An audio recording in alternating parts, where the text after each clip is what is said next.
All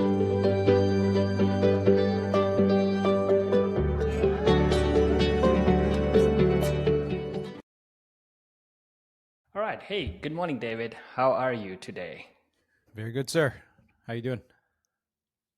Doing amazing, doing amazing. First of all, thank you so much for taking the time and welcome to the podcast of Let's Figure It Out. Today we're gonna talk more about your story. So our listeners would love to know about your overall professional journey, starting from like how did you pivot from getting into computational chemistry to solutions engineering and then getting into leadership and coaching. So I know you wore like multiple different hats, and your introduction will not be sort of like I will not be able to justify it correctly. That's why I would like you to introduce yourself and give our audience who Yeah. David Fung is. Do you want to give it a try first and see if we need All to I, edit it out? I'll let you take it from here. All right. Well, hey, thanks, Jeet, for inviting me to your podcast, and everyone. My name is David Fung. Where do I even start? So, Jeet did a very good job just giving a little taster of like who I am. But really, I spent the last 14 years at a tech company called Salesforce. I think a lot of the listeners here are Salesforce or ex-Salesforce people.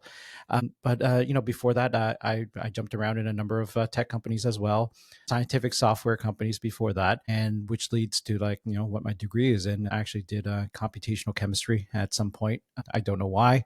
It's just where my interests were, and that might lead to the bigger story here. Let's figure it out. You won't have it always figured it out, but you kind of know the direction that you're moving in, right? And yeah, but that's where my interests were early on in my life, was the sciences and that curiosity that I've had. And but yeah, when I think about like impact and where it is, it's I think there is this cross section of like where science and technology as well as good leadership all come together to it sounds cliche, but really make a better world, better people. And that's why I think a lot of us are here for. Yeah, no, that's amazing. So, a couple of things which you missed, and I would like to highlight is you're also a professional coach Hmm. and you have your own podcast. So, could you Yes. tell a little bit more about that part, and then we can dive again in that Yeah, detail. absolutely. Yeah. I think a few years ago, I had an executive coach, and this coach actually suggested to me, like, "Hey, David, like, I think, I think you'd be really good at this, this coaching thing." And by the way, like when people say coaching, it's not a regulated industry, not like therapists or and such, but there is a regulating body that ensures that everyone's like hitting certain standards of the coaching industry. But I had a coach who basically said, "Hey, look, I think you'd be really good at this. You should really pursue certifications and really dive into the science and art of it." And so I did, and I've been diving into ICF certifications and a number of other certifications. And I think that'll be act 3 of my career at some point, right, when I'm ready to slow down in this stuff. But 2 years ago, I actually started my own podcast, Coachful Coaching. Uh, Subscribe, smash the subscribe button. Okay, we'll put in the show notes later. But I do Absolutely. have my own podcast where it started off as just like yourself, like just interviewing a bunch of people that we know in our network, and it always became a friend of a friend, a friend of a friend, and most recently, like in 2 years, I've had the fortunate opportunity to interview former Olympians, like one guy who sticks out, like Bob Molly. He was a 1984 silver medalist in wrestling at the 1984 LA Olympics. He was a former two-time, if you're Canadian, CFL Winnipeg Blue Bombers championship holder, and yeah, and now he's a keynote speaker, and he was on my podcast recently too. And it's just amazing when you put yourself out there and you just kind of just do this for fun. You meet people, and someone knows someone who knows someone, and Exactly. you start meeting some very interesting people who have very interesting lives. So yeah, that's in a nutshell, like some of the things I do on the side. Not my full time gig, obviously, but I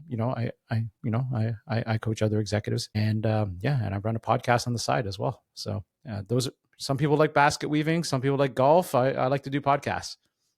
Absolutely. I'm right over with you over there. So like this is an amazing platform to sort of like help everyone out. And the whole purpose of this podcast over here is understanding and learning from every professional's story and probably take something and see if we can do it. Just like your story would inspire someone right out there who might be thinking that, hey, should I take this step or not?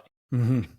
They might get some more clarity from your story, and that's the whole purpose of this podcast, is to let's figure it out, to help each other out, and let's all just do it rather than having those second thoughts. All right, so would love to know a little bit more about your past experiences, kind of like how as an individual contributor your journey started. From like you were a researcher as your first job, if I remember correctly from your Yep. LinkedIn. But can you tell me more about like your initial days where you were still sort of like getting into the professional journey and getting into the actual world of working, and then how did you Hmm. move to solutions? Yeah. Well, let's reel it back. I just finished my grad degree, and some degree. It was right around the dot bomb era, right? So I was in grad school. I honestly, gee, I was so engrossed in just my little world, like doing research and studying and going out with friends, that the world was literally falling apart around us. The economy was as well. I had no freaking clue, until I had to like start looking for a job after like a few months before grad. I was almost done my thesis, and I'm like, maybe I should start looking for a job. And then I'm looking at all the job boards back then. This is the early 2000s. Why is nothing available? Like that's how clueless I was. I'm like, why? And then so you net it out like here's how I found my first job. I was not even finished my thesis. I haven't defended yet, right? So that was like maybe 6 to 8 months out, and I met an old buddy on the subway, like from undergrad. And here's a good thing about building great relationships: you just never know how it pays off eventually. Like it was a genuine relationship. We were good friends in undergrad. We bumped into each other, and he's like, "Hey, Dave, what are you doing?" "Oh, I'm doing grad work." And I go, "What are you doing?" This guy became like some big ass researcher in Germany at some point. The last time I checked on him, but yeah, he's like, I go, "Yeah, I think I'm looking for a job," and he goes, "Hey, I was at this job fair, and here's this card. I'm not ready to look for a job. Maybe you want to look for a job." Took the card, emailed my resume, and I got a call back in a couple of days. It was a small startup, and they're like, "Come on in, let's have a chat." And I landed a job. I wasn't ready to start. I go, I have to defend my thesis at the end of the year. And I go, "Are you willing to wait?" "Yeah, sure. We'll wait for you." And so they waited Cool. 3 months or so for me to start the job, which is very unusual, but things align. You know what I mean? Like you just, when you keep giving to people, what I'm finding, like the generosity, like you give to people, you help people. Like this is a guy, he says I get helped him a lot. I think he helped me a lot, right? He's 10 times smarter than I am. He went on to do like medical biophysics, did a PhD postdoc in Germany somewhere, Max Planck or something, like smart as hell. I was nothing close to that. But somehow, like, yeah, it just happened. This employer also, like, because of the connections I built in my undergrad with professors, they actually were very close. It was computational chemistry, so they're very close to that community. So they actually say, "Who do you know at University of Toronto?" I named the name. They called them up and go, "Hey, tell me about this guy." And this prof had glowing reference of me.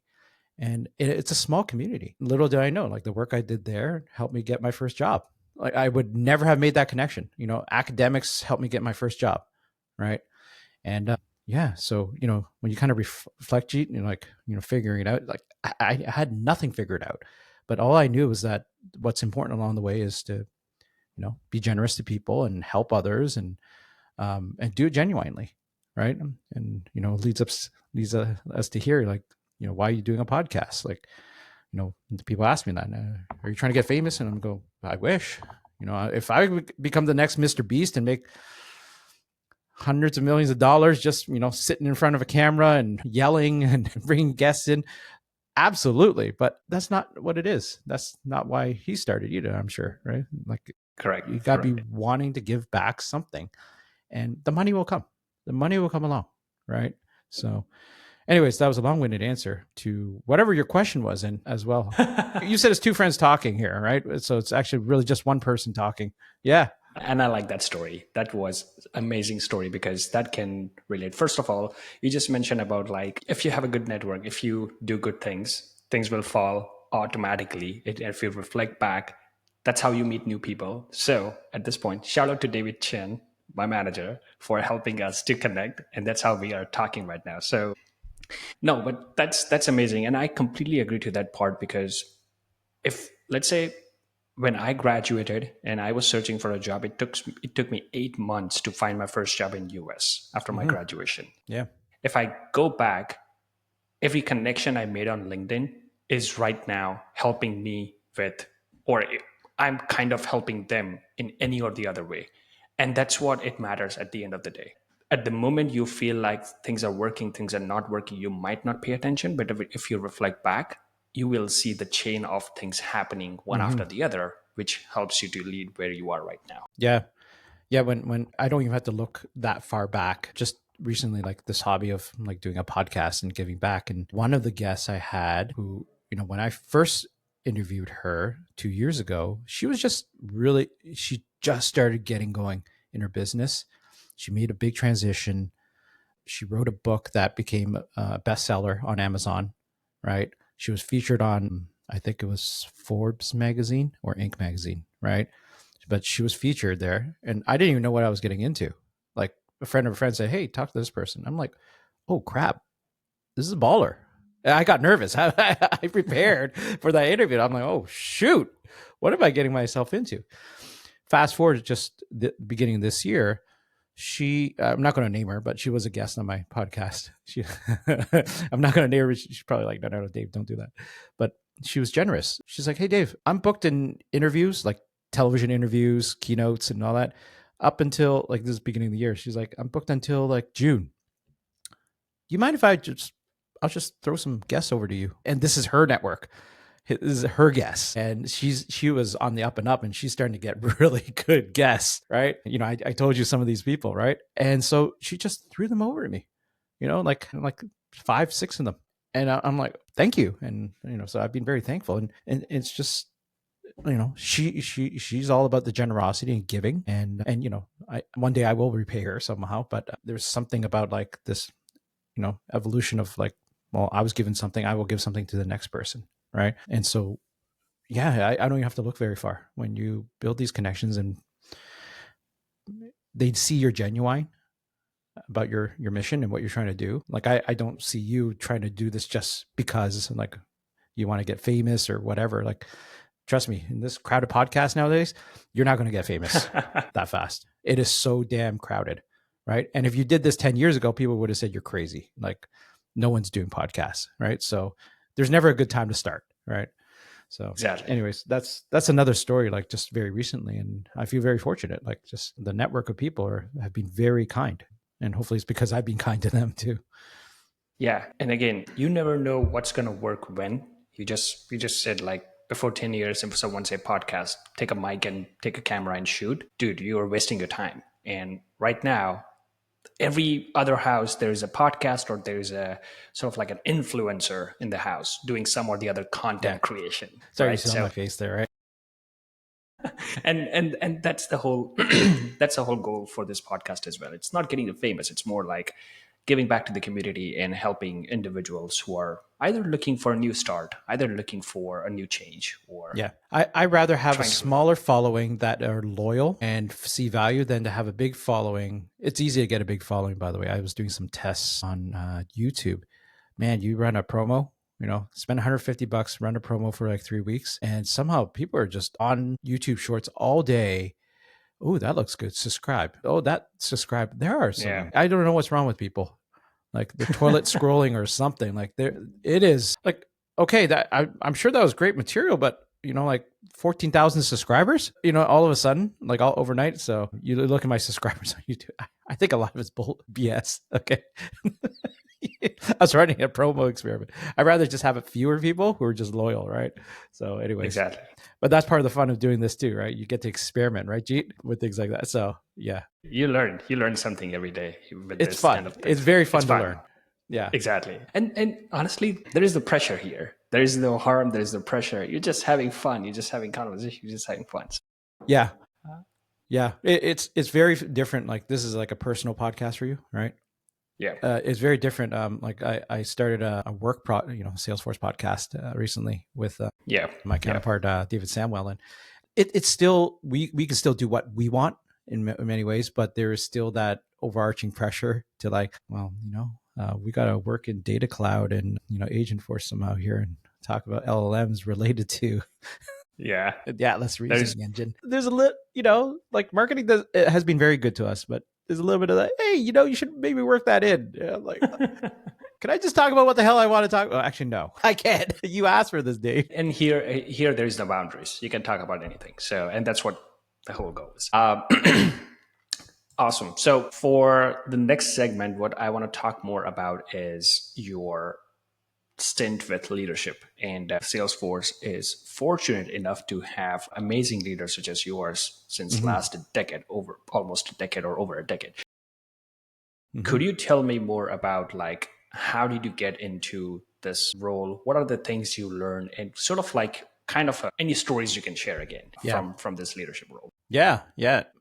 I think what I'm not going to focus on is getting the title. What I'm going to focus on is the behaviors and the Yes. genuine behaviors that helped me get here, and I think helps a lot of people get their first role. Right, landing your first role in leadership is probably one of the hardest things because you're going from, like, if for the listeners out there, if you're an IC looking to make that transition, that's probably one of the toughest transitions to start. Right, especially if you have been heads down building demos, doing customer demos and all that stuff.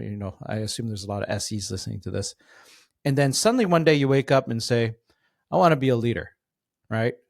That, if you take an analogy, right? Basically, like, first of all, going from IC to leader is a very different job. It is a fundamentally different job. Anyone who says to me, oh, it's the logical next step, they're out of my books already, right? Like, you're not in it for the right reason. And I make this really big analogy, right? Like, it's, Wayne Gretzky as a hockey player was amazing, but once he was behind his players on the bench there coaching, he was one of the worst coaches possible, and probably still is. He's a GM, he's an owner. That's probably where he needs to be. It's a very different job, and if you haven't been preparing yourself for the job, like, think about that. You're not going to get it tomorrow just because you say, hey, you woke up one day. So think about this. If you're a hockey player one day, you're great at, passing the puck, you're great at slap shots, you're really good at, playing with your teammates there. The question I would ask you is, like, what is different now about being the coach behind the bench? You're no longer holding a stick. What are you doing differently? And that's the thing you got to think about as an IC now. What are the skills that are important? And that's number one. And then if I'm an employer looking to hire the next leader, number two is that, how have you been developing those skills and showing that you have those skills to be behind the bench coaching the people? And so that's a long preamble, right, to some of the coaching I was given early on. Was just because you say you want to become a leader is like, well, you have to have demonstrated a track record of those behaviors. So yeah, so my first time going for a leadership role, I was that guy. Just one day said, hey, maybe I'll become a leader, right? And what a great lesson, but what a great journey. I didn't get that job, obviously, but that started my journey. Like, okay, what are the skills I actually need to build? What do I need to demonstrate? And years later, like, here's the other important point, like, developing those skills. But number two is that having someone who supports you, right? Having a manager who will sponsor you, right? Or it doesn't have to be your manager, it could be anyone, but someone willing to sponsor you and say, you know what, this guy's the next logical choice for me here, right? And so, yeah, that's what happened for me. I had some good sponsors, multiple sponsors who just said, hey, I think let's give this guy a chance. There might be something here. Hopefully they don't regret it. I'm pretty sure. I'm Yeah. pretty sure they're not regretting. You made a good point when it comes to leadership. Whenever I ask this question to like a lot of different leaders, and sometimes I hear answers like, I was already doing a similar job, or I was already leading few things, or I was already part of helping my manager, or somewhere the other way. Hmm. Recently, I was reading this book called Emotional Intelligence, Hmm. and there was one of the biggest factors like, if you set aside the operations side of any job and put emotional intelligence in it, it's a whole different story. And you just explained that by with the hockey analogy, like you're a player at one side one time, and now you're just behind on the bench, and now you have to use your emotional intelligence to coach it, to like sort of like help the team gain it. What is it for you when it comes to that? Excuse me. The operational job of a leader is like, how do you help the team running it more smoothly, or how do you help the business going more smoothly? But it's not always smooth. You still need to be empathetic. You still need to be sort of like a good listener as well. What's your sort of like motto when it comes to empathy? I'm not sure I have a motto, but I might as I start talking, right? Look, what the operational side, it's tough, but it's the easy part. You're not dealing with the emotions of Org 62 and all that, right? And certainly as a good manager and leader, I would argue both, is you got to have an eye for optimization and processes and efficiencies and changing things, right? But ultimately, all as an SE, you talk about people, process, technology. The people side of it still is the most important thing. And when I think about like it seems so logical, but it's not logic. It's not logical in some ways. You need to understand all the players, right, on your team and what's in it for them, right, and help them understand, why they're doing something, what's in it for them, where they're coming from.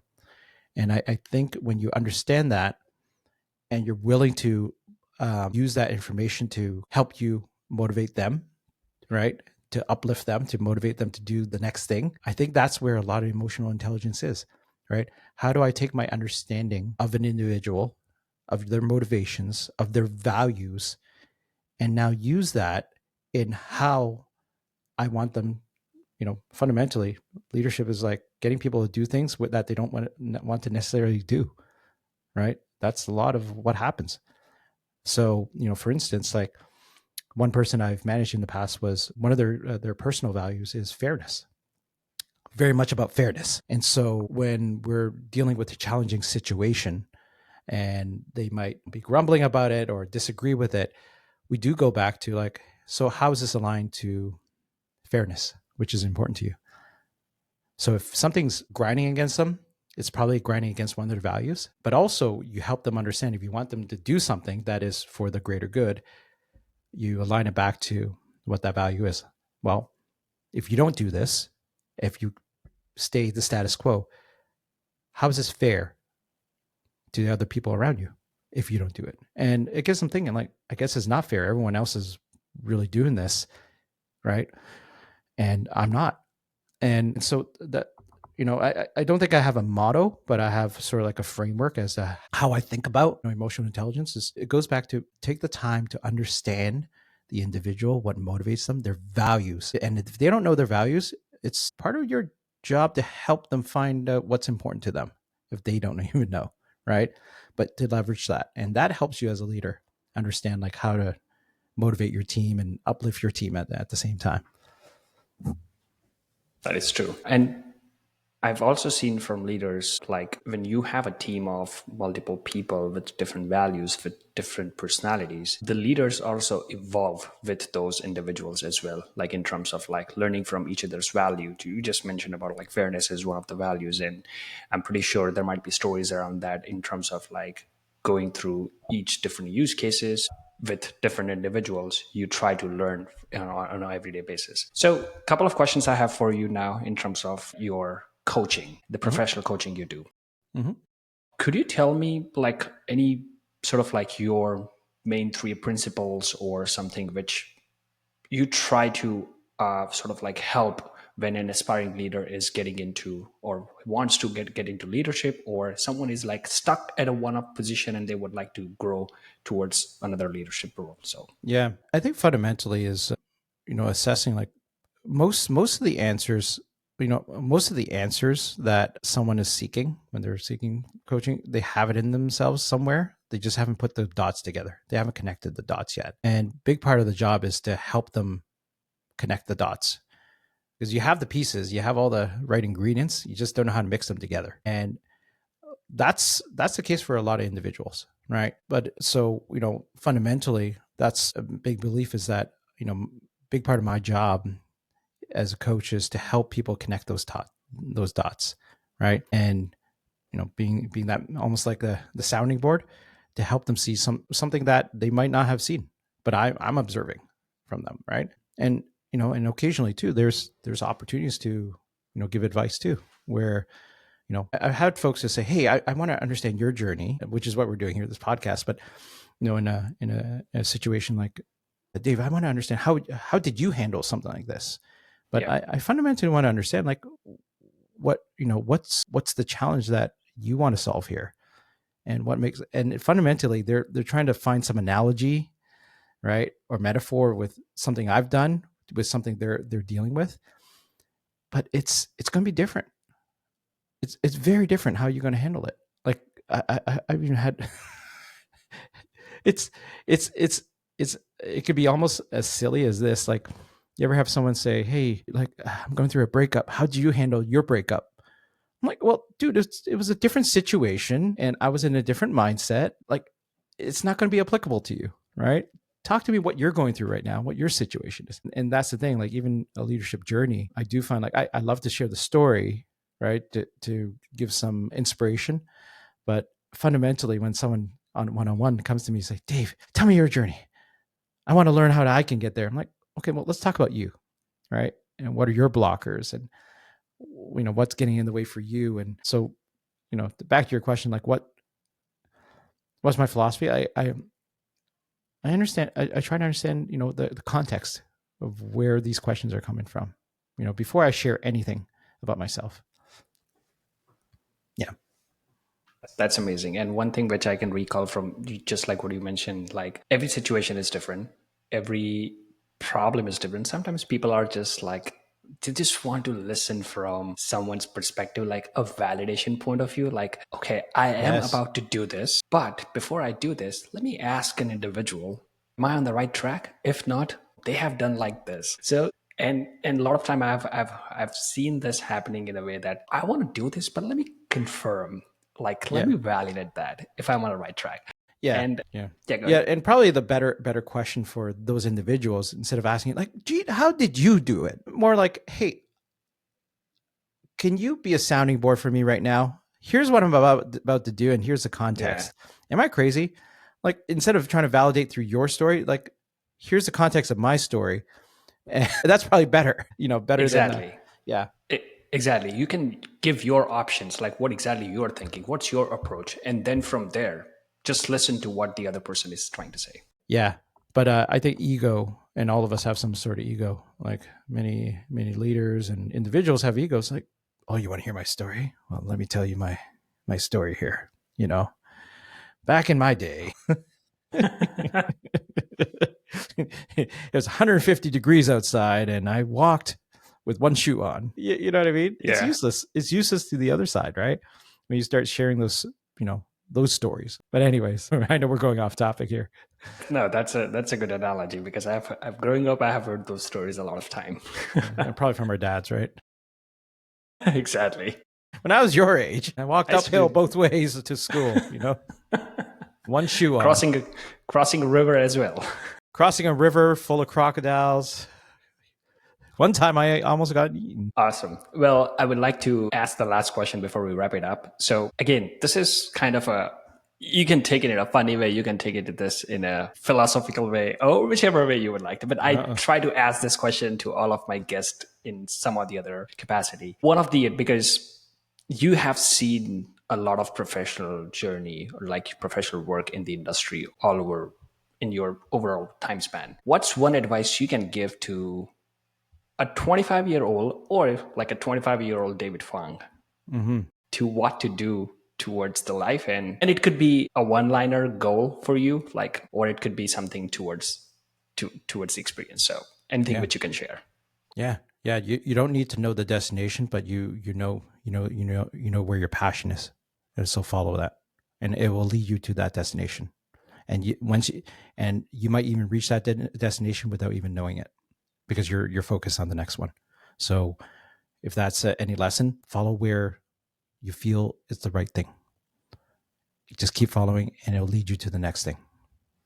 Nice. That's an amazing advice for all the people who are listening to this, and as well as who are thinking of trying to do something new or trying to achieve something new, or down the road there is a goal they have set up and they don't know which path to take. Just take some path and just keep redoing, and you'll achieve your destination. Yeah, it's okay. You have a lot of time. By the way, like Exactly. I've been doing this 20 something years, and I don't think I'm that old, but some people think I'm old. But then you talk to someone who's like, I talked to this one gentleman who's like retired, 60 something, and they're like, "How old are you?" "Oh, you're a young pup. You have a long way to go, son." Right? And what my dad would say to that guy who's 60 something would be like, "Oh, you're a young pup. Like, you got a long way to go as well." My dad's in his 80s, right? So it's all relative. You have a long way to. There's a lot of bandwidth, a lot of runway. Mistakes are okay. You can always. What's the worst that can happen, right? It's like, okay, I'll try something else. It's all good. Yeah, yeah. Learn from your mistakes and never make the same mistake again. Yeah, Well, David, thank you so much for taking the time and sharing your professional journey, as well as like sharing some of amazing stories in terms of how you coach and what makes an individual a better leader, and understanding every individual's perspective and telling us all about it. So thank you again. I hope our listeners will get more out of this from your story, and someone out there might be thinking of starting another podcast, and they might start doing it the next time they'll watch this. So thank you again for taking the time, and really enjoy this conversation. And I hope we can do this again in the future as well. my pleasure, G. Thank you very much for having me on.